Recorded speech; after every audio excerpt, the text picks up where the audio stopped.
La historia de la propuesta de Asamblea Constituyente de Gustavo Petro es un fantasma que asusta.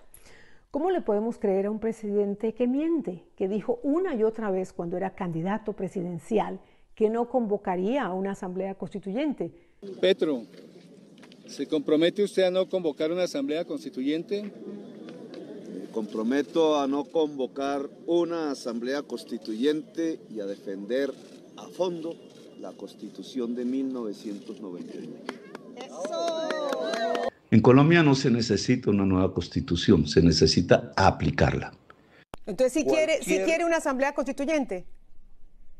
No, yo no quiero una Asamblea Constituyente porque la Constitución del 91 me permite hacer los cambios que quiero hacer en el país.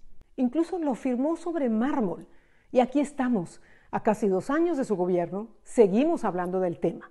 Y por tanto, si esta posibilidad de un gobierno electo popularmente en medio de este Estado y bajo la Constitución de Colombia no puede aplicar la Constitución porque lo rodean para no aplicarla y le impiden, entonces Colombia tiene que ir a una Asamblea Nacional Constituyente. Porque el presidente dice y se desdice, dice una cosa y luego dice lo contrario. Yo no quiero reelegirme. Ni creo que una constituyente es el instrumento adecuado aún, pero no niego esa posibilidad en un futuro. Petro llegó al poder con el abrazo y la disposición de toda la clase política del país. Le aprobaron una ambiciosa reforma tributaria, también el presupuesto, su plan de desarrollo y una ley para reforzar los mecanismos de búsqueda de la paz con los grupos armados. Pero ese apoyo político Petro lo dilapidó en poco tiempo. Como el Congreso no le aprobó su reforma de salud, entonces el presidente colombiano amenazó con la Asamblea Constituyente. No le aprobó su reforma porque no buscó consensos. El gobierno quiso imponer su reforma de salud a su manera. Después, su ex canciller, Álvaro Leiva, en un malabarismo interpretativo hace unos días, apoyado también por el presidente, quiso colar la idea de una supuesta Asamblea Constituyente por medio del acuerdo de paz firmado en 2016 con las FARC. El acuerdo no lo dice en ninguna parte, así lo ratificaron los principales negociadores de ese pacto de paz.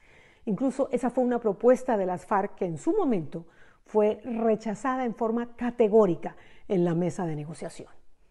Por otra parte, el presidente Petro ha insistido en que no quiere reelegirse. Para eso también tendría que cambiar la Constitución, porque en Colombia se anuló la reelección presidencial. Una de las formas de modificar la Constitución es a través de una Asamblea Constituyente y convocarla significa tener que buscar la aprobación del Congreso y también de la Corte Constitucional. El presidente sabe que no cuenta con el apoyo legislativo para lograr la aprobación de una constituyente. Sin embargo, algunos funcionarios de su gobierno y congresistas afines insisten en que quieren que Petro se quede, pero Petro no les ha dicho que no promuevan su reelección. Tal vez le gusta escuchar esos llamados que plantan la duda y alborotan el avispero entre sus opositores. Y en medio de esta polémica, el gobierno, con el paso del tiempo, ha logrado acortar distancias con una parte de la oposición y avanzar en algunas leyes y reformas en el Congreso en temas como la jurisdicción agraria, mejoras para veteranos de la fuerza pública, una eventual ley de educación y una eventual reforma pensional. Ya incluso su ministro de Gobierno, Luis Fernando Velasco, dijo que para qué avivar el tema de la constituyente si el Congreso ya está en el ánimo de aprobar leyes y reformas promovidas por el propio gobierno. Entonces, ¿de cuál golpe de Estado o golpe blando o de cuál bloqueo institucional habla el presidente Gustavo Petro y sus escuderos? El mandatario entonces cambia de discurso y usa el truco del concepto de proceso constituyente y confunde y después habla del poder constituyente, pero no es claro. ¿Qué es eso del poder constituyente? Ser constituyente es poder del pueblo, es capacidad de decisión, es capacidad de organización, es poderle decir a toda la sociedad colombiana que el pueblo tiene poder, que decide, que quiere cambiar la historia de Colombia, que es el camino de la construcción de la democracia. No hay democracia sin pueblo. Bueno, en palabras de Petro, es la voz y el poder del pueblo. El pueblo es el que manda. El presidente quiere que el pueblo haga parte de una movilización popular, que salga a las calles, que se organice en cabildos y en asambleas estudiantiles para exigir cambios y reformas. Yo lo que he propuesto es que nos constituyamos como pueblo, que el pueblo sea constituyente. Eso significa mover millones de personas. Y Petro piensa que como a él lo eligieron 11 millones de colombianos, el país tiene que aceptar sus reformas.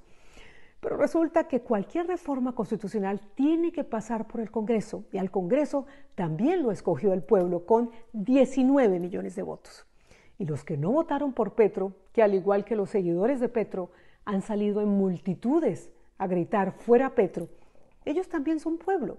¡Fuera Petro! Y los que votaron por Petro y están desencantados por sus escándalos de corrupción, por el estancamiento de la economía, por la situación de violencia en algunas zonas del país, por el pobre desempeño de este gobierno, ellos también son pueblo.